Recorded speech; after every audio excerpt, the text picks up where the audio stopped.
Good morning po sa inyong lahat mga kayang starot. Malamig ba dyan sa inyo? Kasi dito sa amin, sobrang lamig.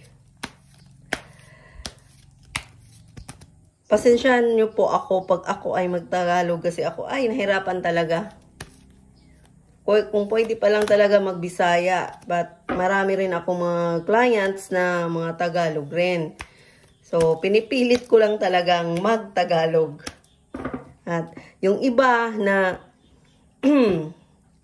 ewan ko ba kung, siguro mga trolls.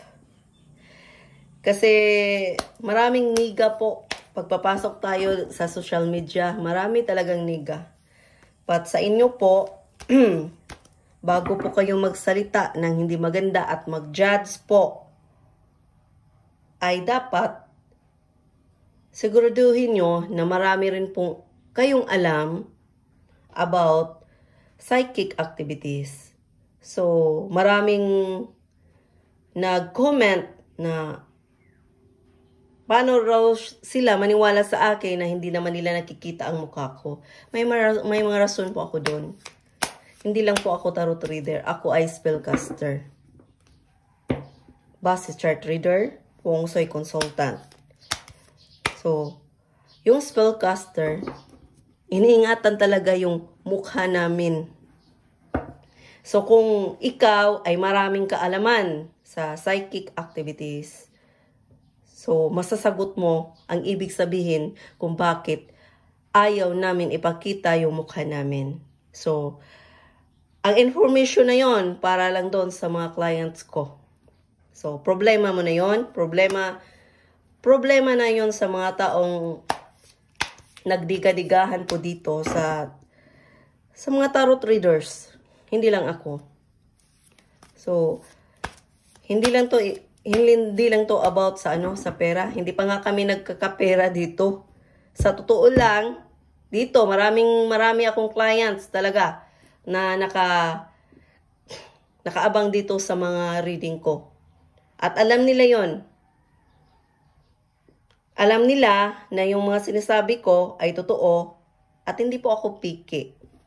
So, pag ang tarot, yung tinatarot ko ay mga influences sa future na hindi magkatotoo.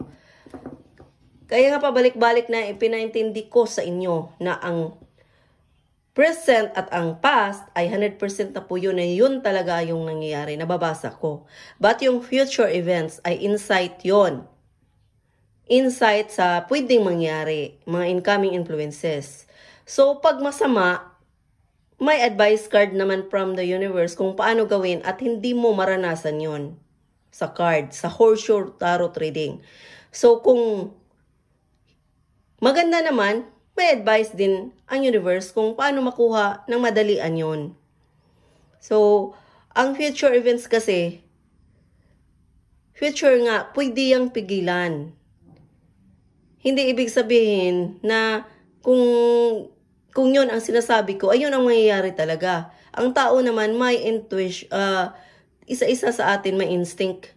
So, kung alam naman natin, kung sa present situation natin ay hindi maganda yung mga pinagagawa natin, malakas yung connection natin sa highest power or higher intelligence, pwede siya magbigay ng guidance po sa atin na hindi maganda yung pinagagawa mo. So, pwedeng baguhin ng isang tao ang kanyang future. Hindi ibig sabihin na sinasabi namin ay mangyayari talaga. So, about kay Duterte, yung sinasabi ko tungkol sa hindi siya manalo doon sa Davao. Nagtarot ako, yun talaga ang nakikita ko. At hindi ako pwedeng magsabi na para lang sumaya yung mga Duterte supporters na manalo siya. Kaya sinabi ko yon kasi yon ang nakikita ko sa card. Kahit Duterte supporters ako, kahit anong makikita ko sa card ay sasabihin ko. Hindi yung ikasasaya ng mga Duterte supporters at bigyan sila ng pag-asa. Bakit? Bakit po? Kasi gusto ko marami magdasal na hindi mangyayari yon. Kasi may tendency talaga na mangyayari yon kung hindi nila mapaglabanan yung mga gagawa sa kabila. At ako rin mismo ay gumawa ng mga paraan sa sarili kong kaalaman, mga spells, na pwedeng mapigilan yon. At may ginawa nga ako. Yon. At na-post ko ngayon dito sa sa YouTube. So, ilagay ko sa sa description ang link. So, marami pong nagtulong-tulungan na hindi po matuloy yung mga ganyang mga pangyayari. So,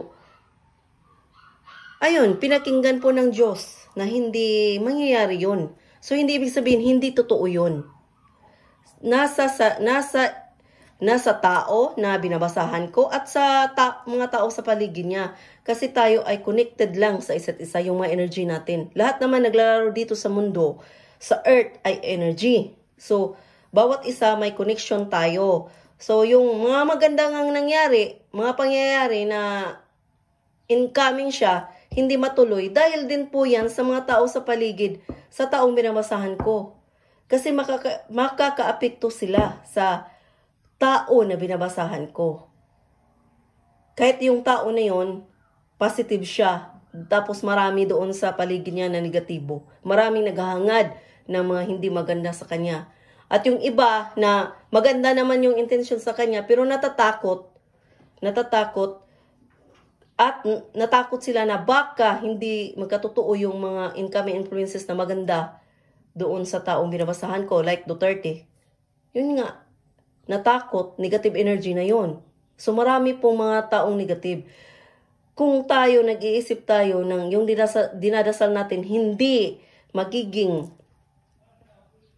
tayo pagbigyan. Negative energy na po yun. Kasi nag-establish tayo ng negativity kasi hindi tayo naniniwala sa dasal natin.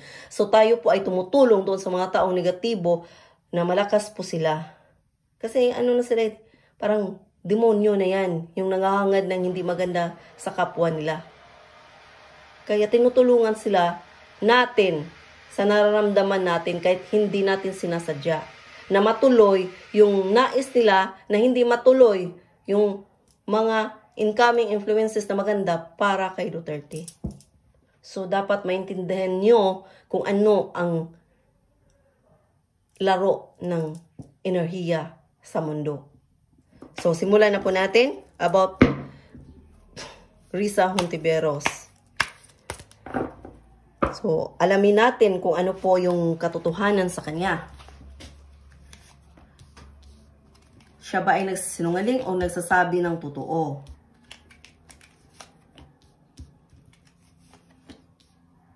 Pasensya na po at ako ay ano ba yung tawag sa sa Tagalog? Parang nag-lecture. Kasi marami dito na parang alam lahat pero konti lang po ang alam. Nagmamagaling. So, ito, ayan. Naparanoid na pala siya. Parang gusto lumayas,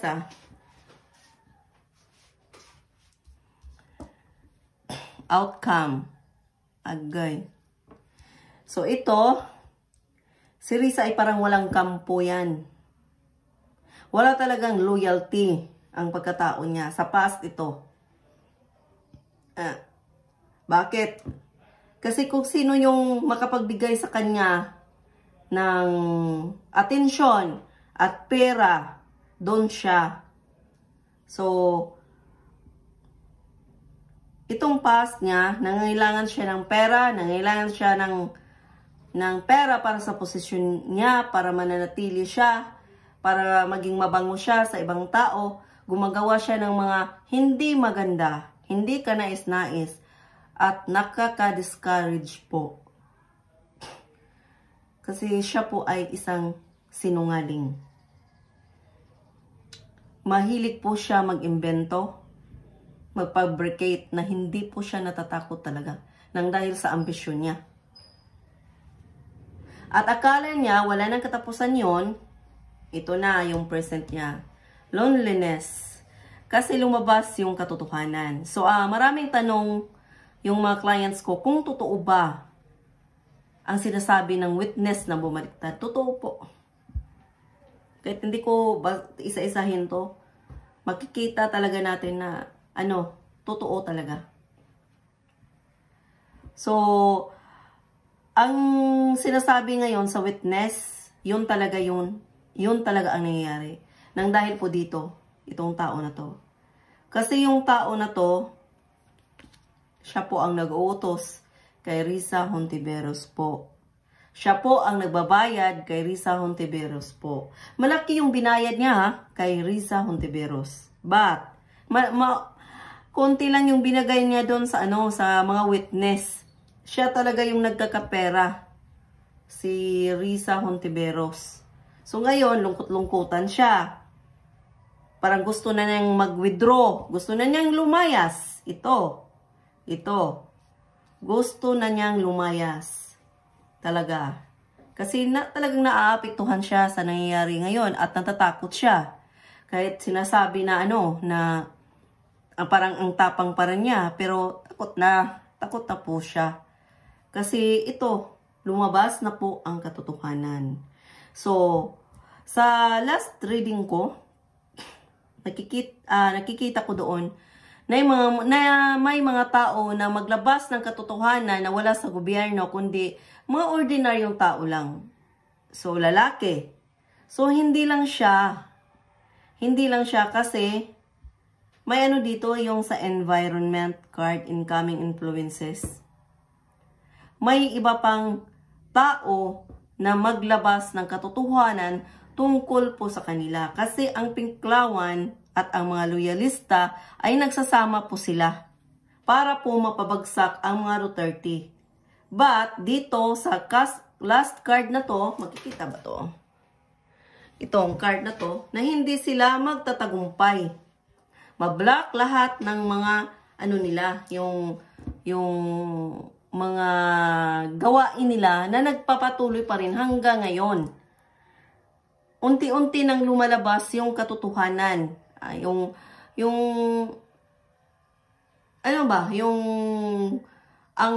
universe na po yung nag-decide na itigil na to. Itigil na. Patitigilin na yung mga kasamaan na ginagawa nila dahil sobra na. Alam ko marami magagalit sa akin dito ng mga BBM supporters, but ito talaga ang nasa card. Nasa card. So ngayon, yung ito, sa near future niya, ibig sabihin, ayan, the sun, magliwanag na. Magliwanag na po yung yung isipan at puso natin. Kasi lalabas na talaga. Ngayon nagsimula na. Ang present kasi, ang range niya mula ngayon hanggang, so magsimula na lang tayo sa July kasi katapusan na ng June ngayon. July, August, September. So itong influences na to, magtatagal to hanggang 3 buwan kasi ang present is hanggang 3 buwan. So, ang near future niya ito, magliwanag na ang lahat. Maliwanagan na ang lahat ng mga tao sa Pilipinas.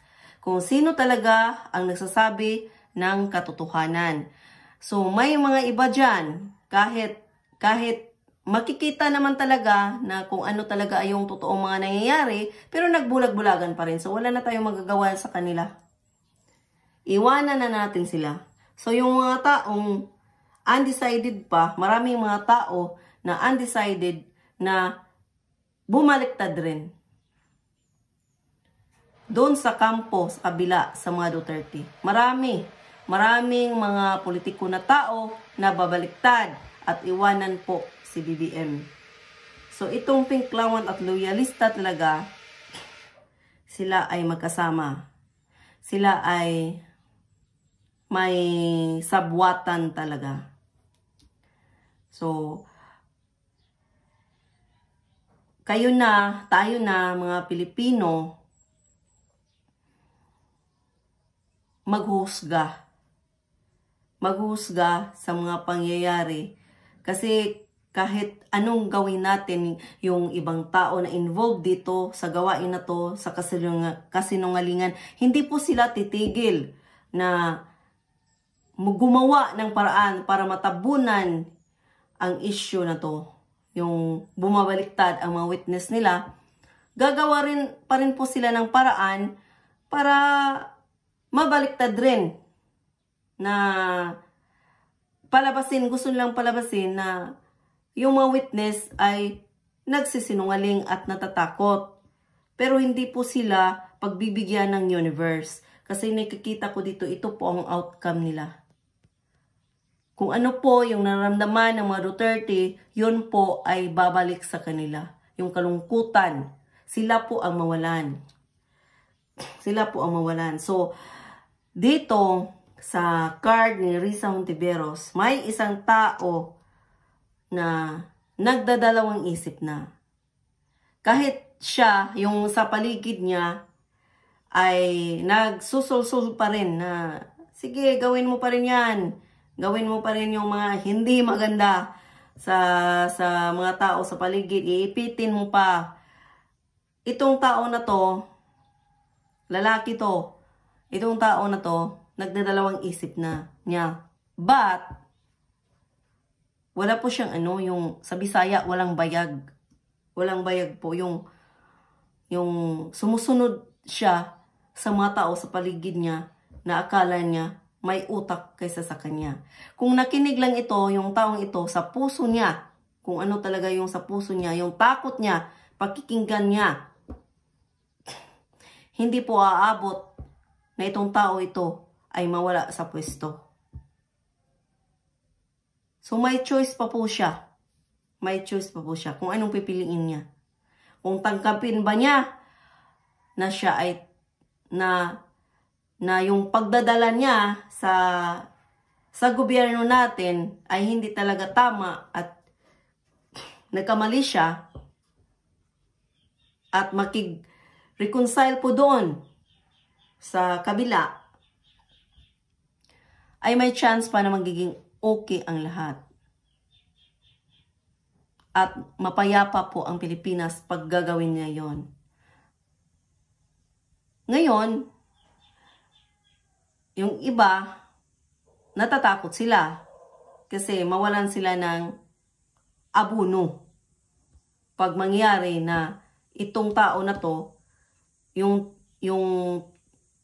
nasa puso niya, ang sundin niya, yung konti na naiwan sa puso niya, yung awa doon sa tao na talagang tinapaktapakan nila, kung manaig yun, hindi po siya mawala sa pwesto. But kung panaigin niya yung ibang tao na nasa paligid niya, yun po ang dahilan.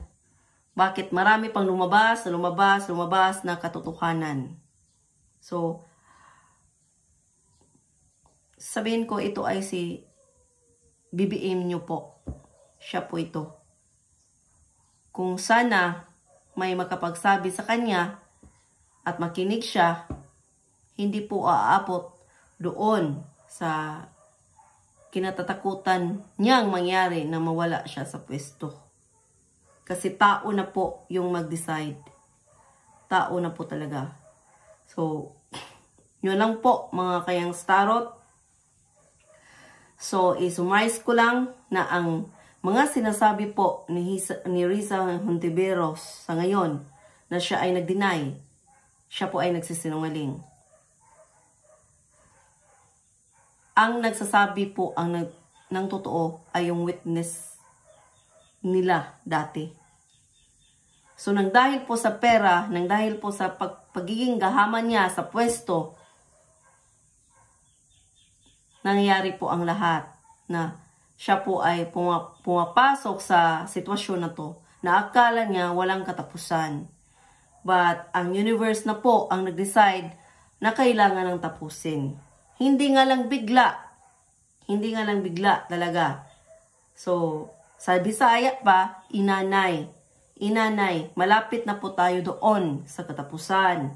Sa talagang may iba pa na lalabas na magsasabi ng katotohanan, ng mga ordinaryong tao po. Sila po ang maglalabas kasi hindi na po nila kakayanin sa konsensya nila kasi sila hindi po nakakatulog yan. Mula nung ginawa nila yung mga utos sa mga taong nagbayad sa kanila. So, maraming salamat po sa inyong lahat. Paki-like and share po sa video na to and paki-subscribe po.